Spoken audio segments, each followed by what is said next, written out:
Municipal కార్మికుల ఐక్యత municipal engine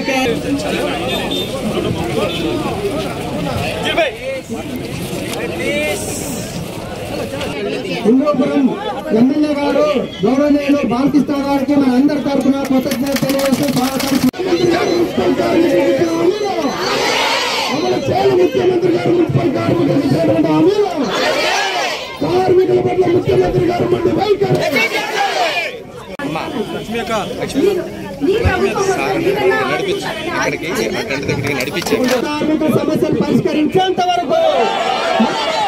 సమస్యలు పరిష్కరించేంత వరకు కార్మికులకు ఇచ్చినటువంటి మాట తప్పిన జగన్మోహన్ రెడ్డి కార్మికులకు ఇచ్చే మాట తప్పినటువంటి జగన్మోహన్ రెడ్డి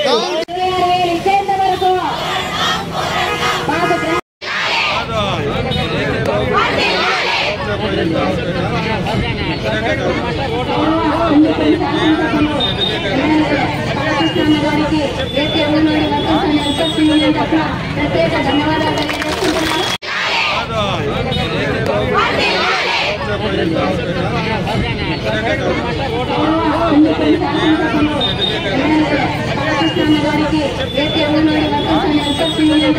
ప్రత్యేక ధన్యవాదాలు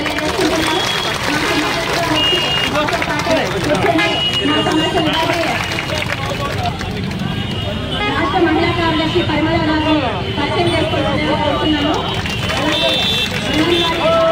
ప్రధాన కార్యదర్శి పెడతాము ఇచ్చేస్తాము మిమ్మల్ని ఉద్యోగాలు తీసేస్తాము బదులు ఇంకొకళ్ళు అవుట్ సోర్సింగ్ వాళ్ళు తీసుకొచ్చి పని చేయిస్తున్నారు కూడా మనం చూసాం. ఒక రాష్ట్రంలో ఎలాంటి బుద్ధి చెప్పారు ప్రభుత్వానికి ఉన్న ప్రభుత్వానికి తిరిగి అదే పునరావృతం కాబోతుంది. మన రాష్ట్రంలో అదే జరిగి తీరుతుంది.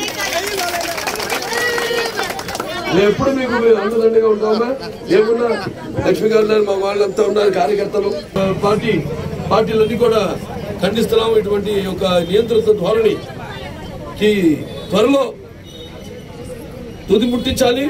ప్రభుత్వాన్ని అంత మొనర్చాలని ప్రజలందరూ కంకణం కట్టుకున్నారు ఆల్రెడీ. రేపు ఎన్నికల్లో ఏంటో చూపిస్తాము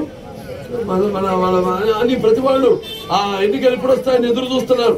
నిశ్శబ్దంగా ఉన్న ఒక సునామీ వచ్చే ముందు ఎలా ఉంటుంది నిశ్శబ్దంగా అలా ఉంది. ఎందుకంటే ఎవరైనా వాళ్ళ ప్రభుత్వ విధానాలకు ఏదైనా వేలెత్తి చూపించినా లేకపోతే అడిగినా ప్రశ్నించినా నిరసన తెలియజేసినా వాళ్ళ మీద కేసులు పెట్టడం లేకపోతే వాళ్ళని భయాందోళనకు గురి చేయడం ఇది పరిపాటి అయిపోయింది ప్రభుత్వానికి. పైశాచిక ఈ ప్రభుత్వానికి మన ముఖ్యమంత్రికి మనం కాదు అతనికి వచ్చిన ముఖ్యమంత్రి తప్పితే ప్రజలకు ముఖ్యమంత్రి కాదు అతను. ఏదో ఒకటి ఇవాళ ఏదో పరిమితం అయిపోయి ఇటువంటి జరుగుతున్నప్పుడు తను ఏదో ఓకే ఎవరు ఉంటే ఇబ్బందులు చెప్పాలి. పత్రికాముఖంగా బహిరంగంగా వచ్చి చెప్పాలి. అసలు పత్రికల మీద దాడి చేస్తుంటే పత్రిక స్వేచ్ఛ లేదు.